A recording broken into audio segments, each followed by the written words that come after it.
Ronny Bernheim, Hersteller der bekannten Bahnhofsuhren, ärgert sich über die neuen Regeln.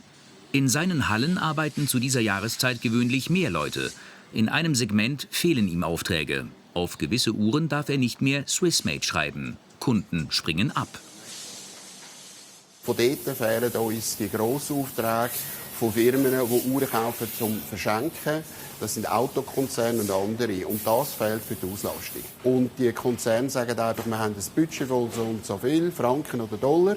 Und wenn ihr das mit Swissmade nicht machen könnt, dann nachher bieten kaufen wir es halt Fernost ein, ohne Swissmade. Gemäß Verordnung gilt eine Uhr nur noch dann als Schweizer Uhr, wenn mindestens 60% der Herstellungskosten in der Schweiz anfallen. Das ist strenger als früher, als nur 50% des Uhrwerks aus der Schweiz stammen mussten. Die Regeln haben vor allem für Uhrenhersteller im Tiefpreissegment Folgen. Ronny Bernheim vertritt 30 Firmen der IG Swissmade, die gegen die neuen Regeln kämpften und nun mit ihnen zu kämpfen haben. Entweder die Uhren wären sehr viel teurer, weil man müsste mehr in der Schweiz machen, aber die Kunden zahlen den Preis nicht.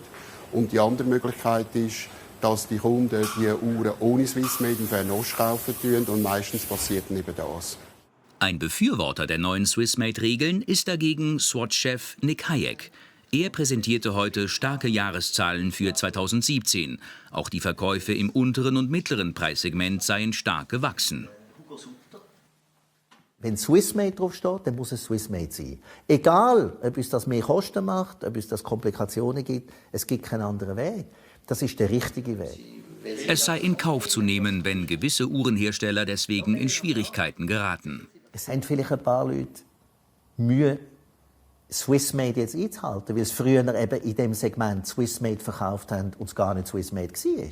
Sondern man hat einen Teil aus dem Ausland importiert. Also es kann durchaus sein, dass da drin eine Bereinigung ist, dass eben die Marken, die gross Swissmade geschrien haben und das gar nie hatten, jetzt gar nicht mehr da sind.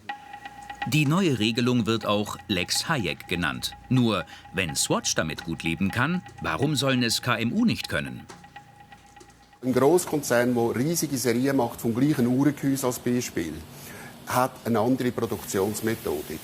Da kann sogar Metall gespritzt werden, fast wie Kunststoff. Und die Stückkosten sind sehr tief. Ein KMU hat nie die Stückzahlen und tut auf konventionellere, auch moderne, aber konventionelle Art und Weise herstellen. Das ist teurer. Das Swissmade-Label. Edouard Meylan vom Uhrmacher Moser & Compagnie braucht es gar nicht. Er verzichtet darauf, obschon seine Luxusuhren zu 95% Swissmade seien. Also für einige Kunden ist es natürlich wichtig, dass es Swissmade drauf steht. Aber für Moser, die 1000 Uhren pro Jahr produzieren, das macht keinen Sinn. Wir verkaufen an Leute, die wirklich die Uhren in die Hand nehmen und verstehen, was da hinten steht, wie viel Entwicklung, wie viel Forschung, wie viel Produktion wirklich involviert ist. Und das sind Leute, es ist ganz egal, ob es Swissmade draufsteht oder nicht. Es gibt sehr schöne Uhren auf der Welt, die nicht Swissmade sind und die sich gut verkaufen. Also wenn einer eine Marke lanciert ohne Swissmade, why not? Die Swissmade-Regeln. Bis Ende Jahr gilt eine Übergangsfrist. Dann müssen alle Uhrenhersteller umgestellt haben, die Swissmade verkaufen wollen.